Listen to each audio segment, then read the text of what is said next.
I don't know about you, but I'll be very glad to see this day end. So will I. But it certainly doesn't change how little I was able to help you on the witness stand. Looks like I messed up again. What? Once again, I proved to be useless when it came to defending my life. Steve, don't say that. Don't do this to yourself. Sometimes it takes a tragedy to open a person's eyes. It really does. Yes, it certainly does, and it opened my eyes to the wonderful husband I have. Maybe it's about time your wonderful husband was put out to pasture, fade into the sunset. Don't you ever, Steve Hardy, say that to me again. How do you think I got through this, How do you think I made it? You made it with your own strength, Audrey, the kind I don't seem to have anymore. Steve, who was it who sat by my bedside and reminded me every minute how much he loved me and needed me and couldn't live without me? And that wasn't the first time.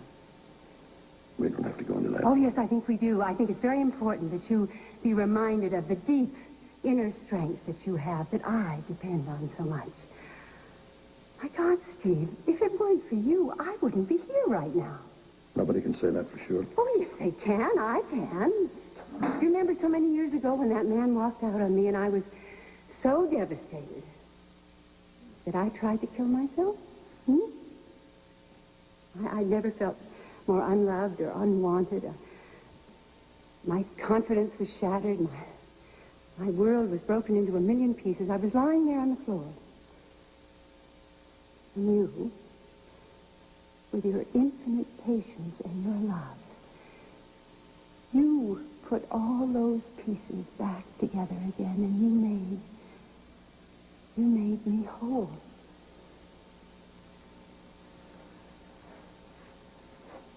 Steve, you did that for me so many years ago. And darling, you've done that again for me now. I was so afraid, Audrey. I didn't want to say anything because I didn't want to magnify the situation, but when I realized how much Ryan had brutalized your mind and your body, when I saw you so rattled that you couldn't bring yourself to go into your own home, well, I was never more frightened in my whole life. I know, I could see that in your eyes, and it's true. I might have tried to kill myself again if it hadn't been for you. But, Steve, don't you see how it hurts me when you tell me that you need to go out to pasture or that you feel useless? Darling, I know that's not true. Because you are my rock of Gibraltar. You're my knight in shining armor. You saved my life. Not just once, not twice, but every single day. Whatever strength I have, whatever resources I've drawn on, they've come from your love. My love. My own husband. You do believe that, don't you? When you look at me that way, how can I not? And you do love me. More than my life. Darling, don't you ever doubt yourself again. Your love is my foundation. I depend on it every day. You do hear me, don't you? I will have to tell you that 1,000,000 times a day. But I'm never going to let you forget that.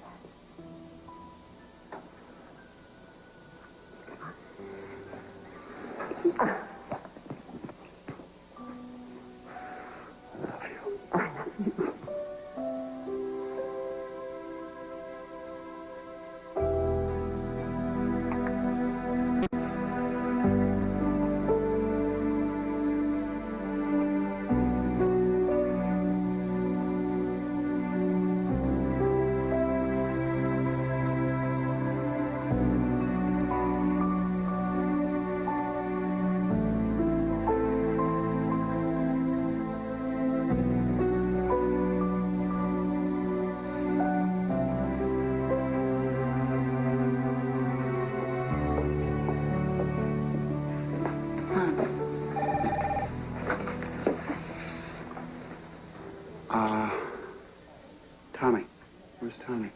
He's in bed with a low-grade fever. Betty's with him.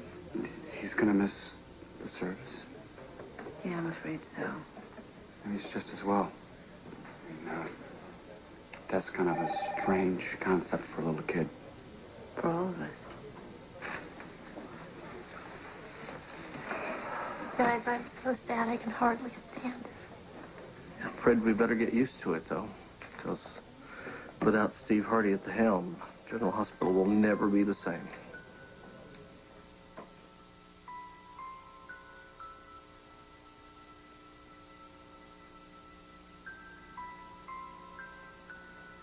Edward?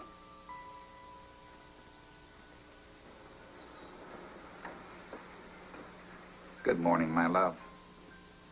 This must be so very hard on you. No more so for me than for you. Steve was your dearest friend for almost 20 years. That long, huh? Where does the time go?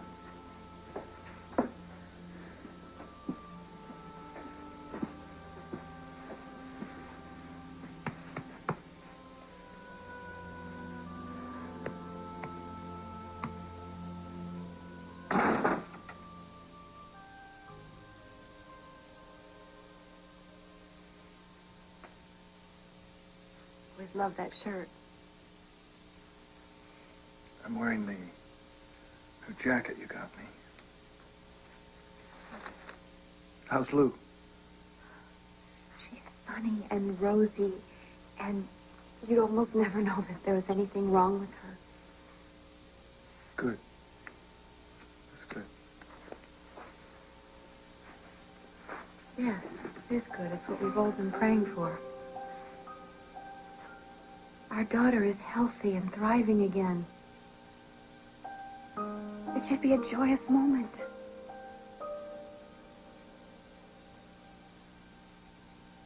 Instead, I feel like everything is just falling apart.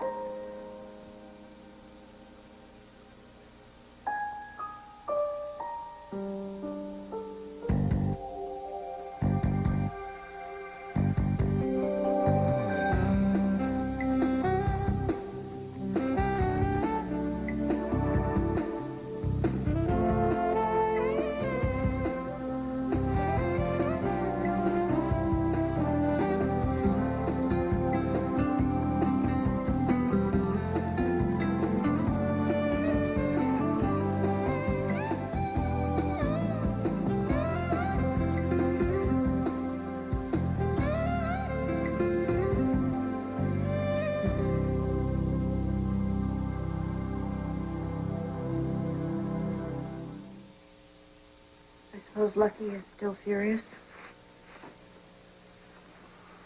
I think he's working on it.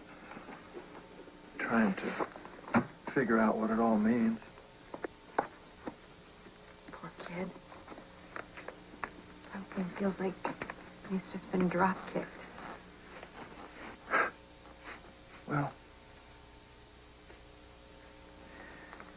I think he was under the assumption that we had the trust thing covered here. The three of us. As a family. And now he finds out he's got an older brother we never bothered to tell him about. Not we, Luke. Me. Yeah, well, whatever. It's the same effect. I know he feels betrayed. I'd like to do something to try to... Sweetheart, I really suggest you don't assume how our son feels. Okay. Then why don't you help me out? Why don't you say something? You know, anything would be better than this detachment.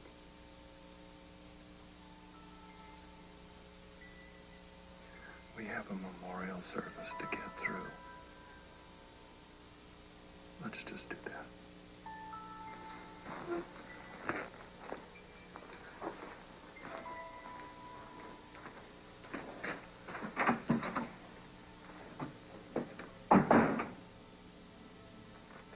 Hey, Hi. how's everybody doing? Oh, it's sort of like the walking wounded here. You going to the memorial? Oh, I haven't really decided. Everybody here has so much history with Dr. Hardy, I kind of feel like an outsider. Yeah, you're right. The script tends to close ranks in a crisis without even realizing it. Would you like to be a part of the Jones contingent? Thank you so much. I'd love to. Oh, Bobby, is that okay with you? What, okay? If I sat with you guys for the service? Oh, sure, Carly, whatever you want. Well, then it's settled. Okay. Settled. I saw the chapel. It looks good. Thanks for doing it. Not necessary. I wish there was more that I could do. Are you all right? I'm fine. Well, I'll be fine. What's today's plan? Well, after the service, everyone will come back here, with the exception of Tom and Audrey. Yes, Audrey wanted a family-only burial. They'll come by here later. Is there anything I can do for you? I could use a hug. Very good at that. Thank you. Well, why don't we go and see what you can do for cook? Okay. If there's anything you need, I'll be in the kitchen. Okay, thanks, hon.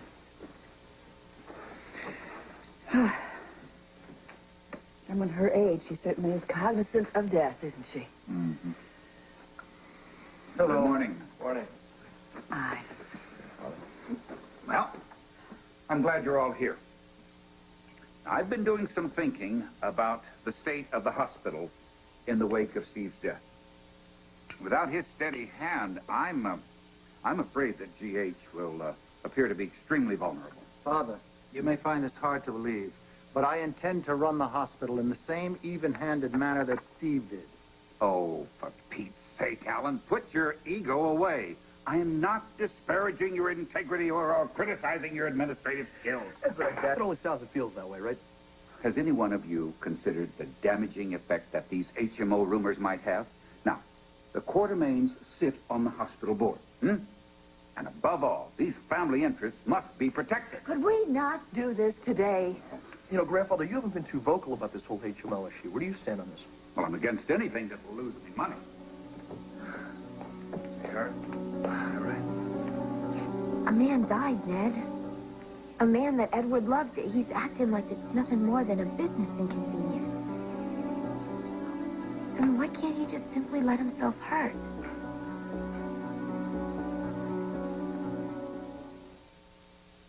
The last few months have not been good between Tom and Steve. Well, it's just too bad that Felicia's not around, because she seems to be the only person who can really get through to him. I'm sorry. I suppose that was very insensitive, wasn't it? No, not at all. In fact, I called her myself.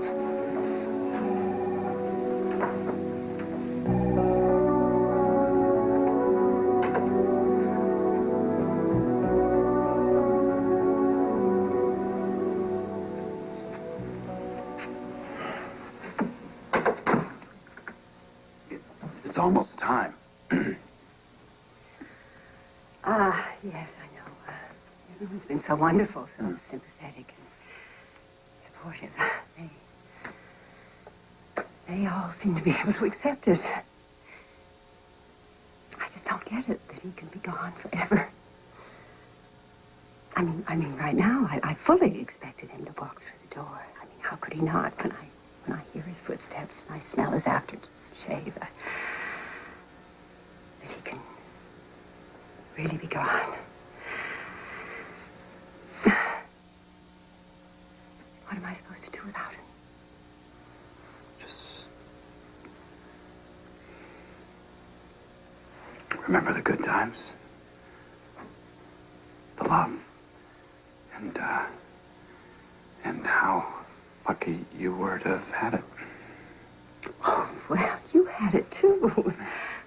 Yeah. Well, yeah.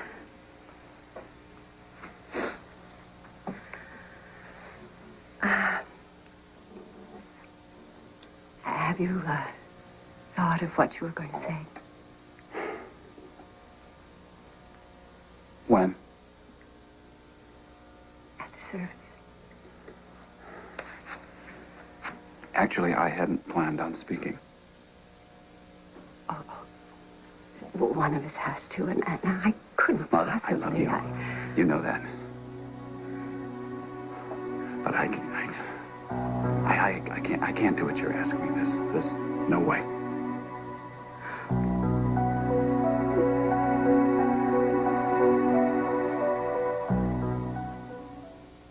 Understand.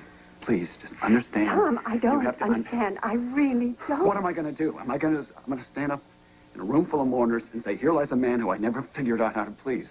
Do I stand in a room full of mourners and say, the last look in his face to me was one of disappointment. The last thing I said to him was, I quit. Do I tell a room full of friends and co-workers that I've been staying up nights because I can't figure out whether, in fact, he died of a heart attack or a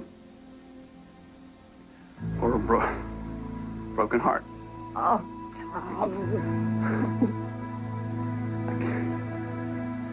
I will do anything. You know that. I will do anything, but not this. Not this.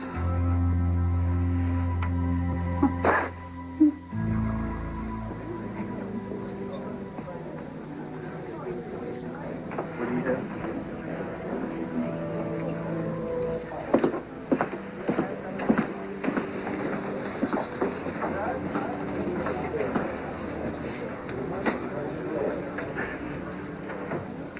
Kevin's told me that I'm HIV positive. I see. That must have been a very hard thing to hear. Yeah, well, look, what I mean is that if you don't want to work on me, or if she doesn't, well, I understand. I appreciate your candor, but I can assure you your HIV status won't affect the kind of care you're getting here. I don't mean me. I mean the people who have to deal with me. Stone, let me explain something. Just because we treat an increasing number of people who might have this particular virus, with or without our knowledge, doesn't mean we're letting our guard down. Quite the contrary. Our ER personnel here have taken every precaution to protect themselves, so please feel confident that you pose no danger to our staff. Now, the first thing we have to do is take care of that leg, clean it up, and make you more comfortable, don't you think? Yeah, I guess. Thank you. And after we're done with that, we can discuss the matter of your long-term care and management. It's something to think about.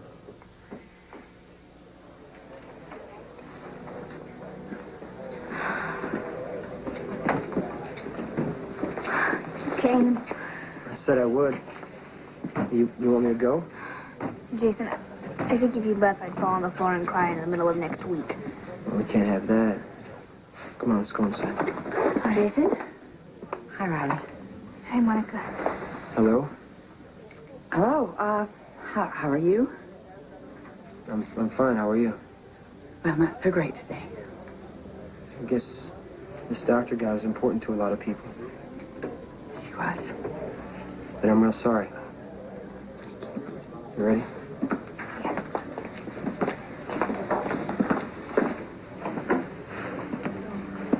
Did I see what I thought I just saw? Were you actually having a conversation with Jason? I really wouldn't call it that. Oh, my God, I miss my son. Me too.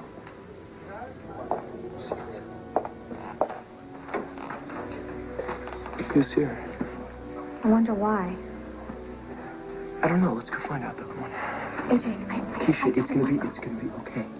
Come on, trust me. Hi. Hi. Hi, Robin. Hi. I didn't think you even remembered Steve, Jason. I don't. Just came here with Robin. We're just gonna find a seat. Okay. It's good seeing you. Bye.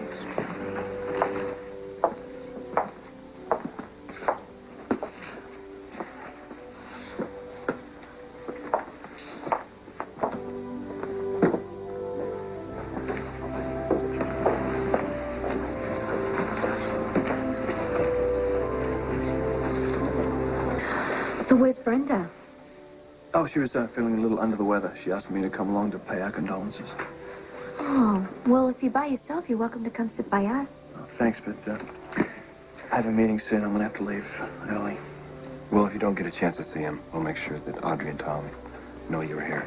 Appreciate it. Yeah. Thanks.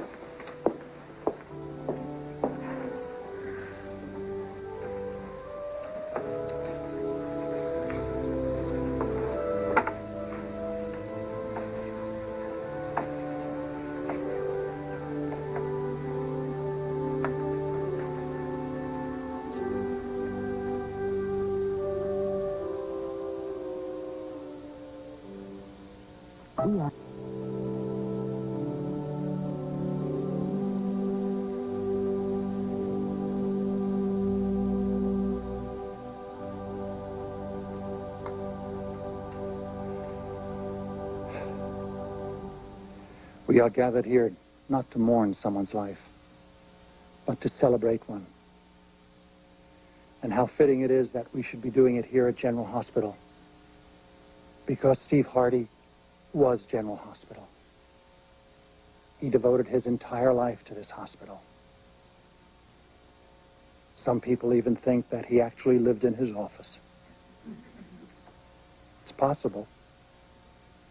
But that stopped one day when Audrey laid down the law and told him this cannot go on. And from that day to this, at 6 o'clock every evening, barring an emergency, Steve would make a beeline for the elevator, whistling tunelessly with this wonderful, wonderful smile on his face. He loved his Audrey, and he loved General Hospital. And a lot of people thought that he had a gruff exterior, but let me assure you that underneath that exterior was a heart that was made of mashed potatoes. And every year, when the new residents used to come to the hospital, he would ride them mercilessly. But he only did it for them. He wanted them all to be the best doctors that they could be. But he worried so deeply about hurting them. And he'd catch me in the hallway and he'd say, Alan, was I too tough on that one? I said, it's not a problem, Steve. They will get over it with a little bit of therapy. They're going to be fine. I knew Steve Hardy for 19 years, and he was my friend from day number one. And I look out at your faces, and I know that he was your friend as well. He touched all of our lives. He altered many of them, but always for the better. And so from all of us to you, Steve, I just want to say to you, we will miss you terribly. Death always comes as a shock, regardless of age or circumstance. And it's always hard to find comfort in that. And when death is a sudden and a horrific loss, as my wife and I experienced about 2 years ago, it's even harder to find the comfort. And I found comfort from Steve Hardy. And that's all I can say. Tony, I have no words. Just pray for her. I am. And for you and Bobby.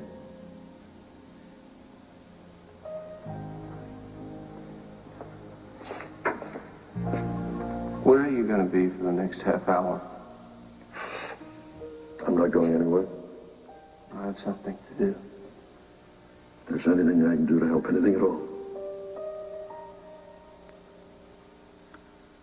I'm not ashamed to say that, on occasion, I'd go for a laugh at Steve's expense. He had nobody to blame but himself. That man was insufferable if he thought he was right. I just felt it was my job to make him appear foolish once in a while. If for nothing more than to just give him a little perspective. But this old codger always had the last word. So, what's the word? Luck. But it might not last if you don't start taking better care of yourself. What on earth is that irritating sound? What? These? My worry balls. Your worry balls? Mm-hmm. Really? Mm-hmm. It's holistic. Why should I be telling you this, though? Aren't you up on all the healing techniques? Has Amy been giving you the wrong medication? You laugh, but I'm willing to bet you that these balls will do more for my emotional well-being than all of your dreary sermons on diet and exercise. So bone up, for crying out loud. Any physician worth his salt should be current on all of the new methods in healing. Yeah. You'd better get some sleep, Edward. Obviously, you've been awake too long. By the way, I happen to have a pair of those stress balls myself. Brought them all the way from China when I was just a little boy. Well, Steve, you old coot. This time, the last word is mine.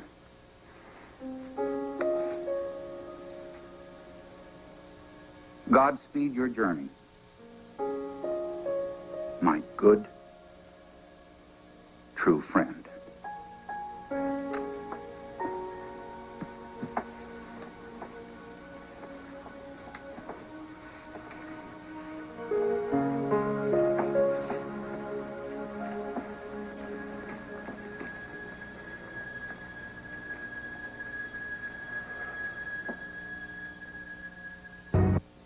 Steve Hardy was more than a boss. He was a mentor and a father figure. And speaking for those of us that had the privilege to work with him and learn from him, we know that things here will never be the same. From this day forward, General Hospital will operate without its heart and soul.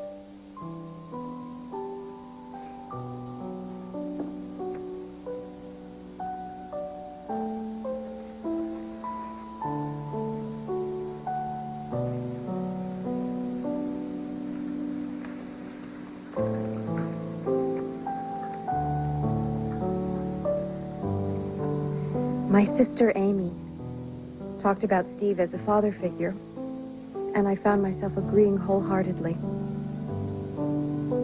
He was everything you could have wanted in a father. He was warm, compassionate, someone you could really trust. Oh, sorry. Oh, sorry. I tell you what. I'll stand still. You make the next move. Thank you, Doctor. Luke? Luke Spencer? Laura? Not now, please. What are you two doing here? Can you find us a place to talk privately? We'd be happy to tell you.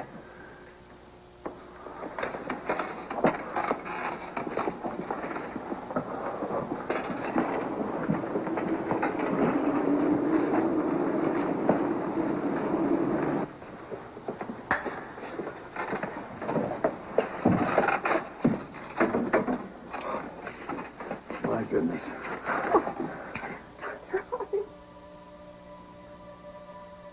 And when I saw his face, I not only knew that we were home, but that we were safe.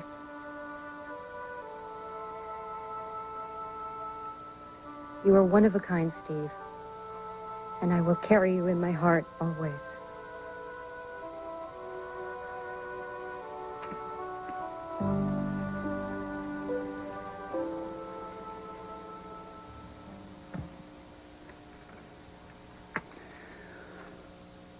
One of the first things that they tell medical students is that a physician must balance compassion with professionalism. Congratulations on your daughter's recovery. I'll be leaving tomorrow. If you need to see me, I'll be at the cemetery this afternoon. Steve Hardy did just that on a daily basis. Steve had the unique ability of being both boss and friend concurrently.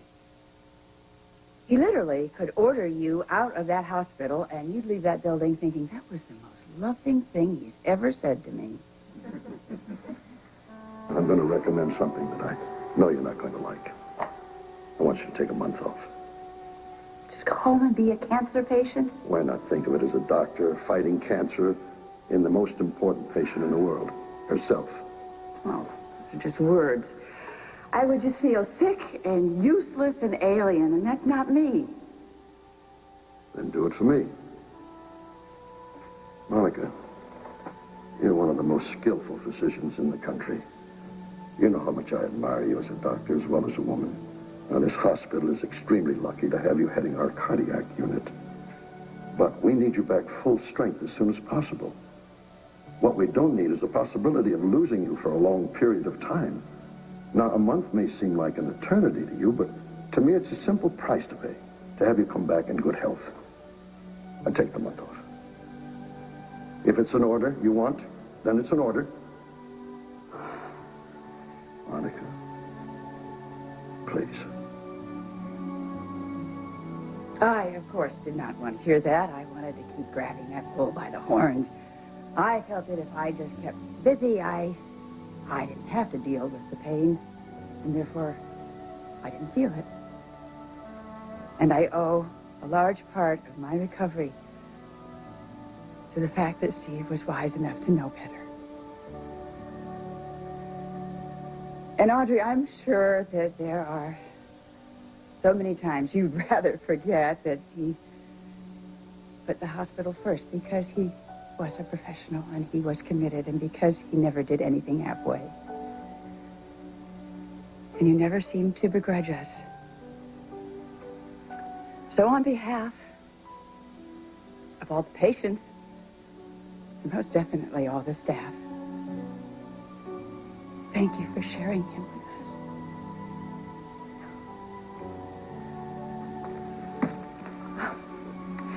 Oh.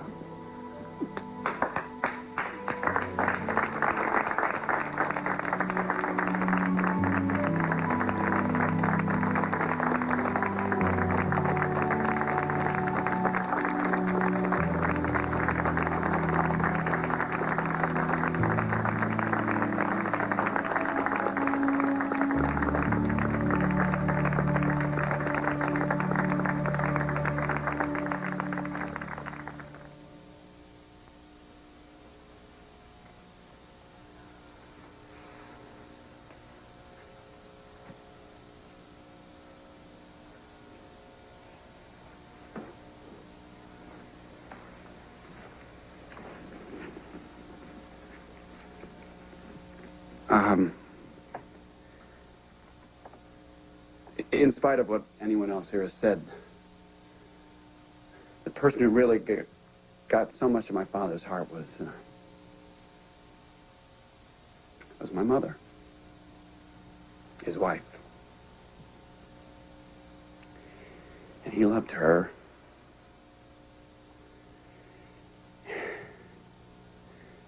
And that love was, well, that was something that most people only dream about.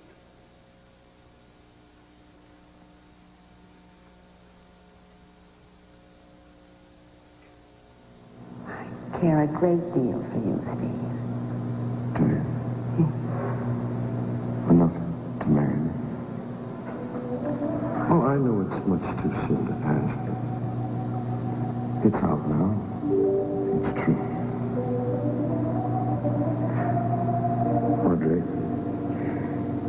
I want you to know how I feel about you. How I've always felt about you from the very beginning. I still want you to be my wife. I want to share my life with you. I love you very, very much. Will you marry me? Oh, Steve.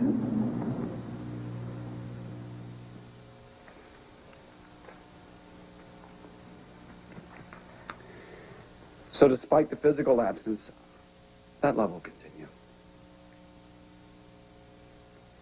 It'll continue in the memories that that will carry my mother through the difficult times ahead, through the hope that love inspired in all those who witnessed it, and through the eyes of a little boy who loved his grandfather unreservedly.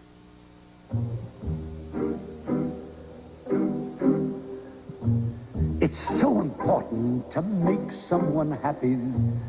Make just someone happy.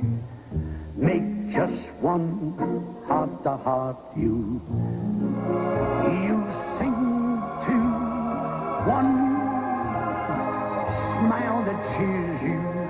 One face that lights when it nears you. One girl, you're everything.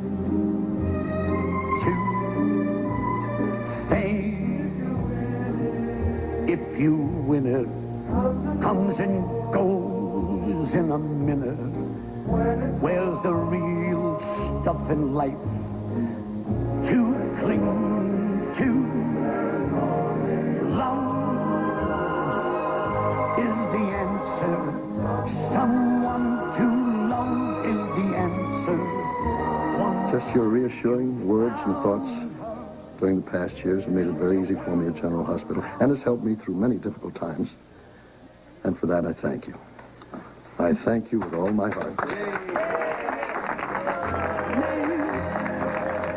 Someone happy, make just someone happy, and you will be happy too.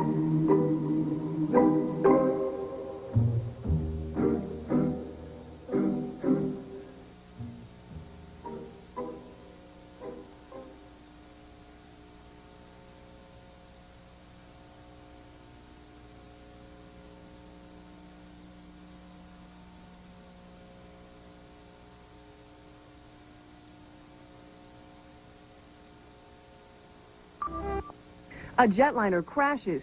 How'd it happen? What's Omaha's airport doing to make sure you're safe? Join us tonight on Newswatch 7.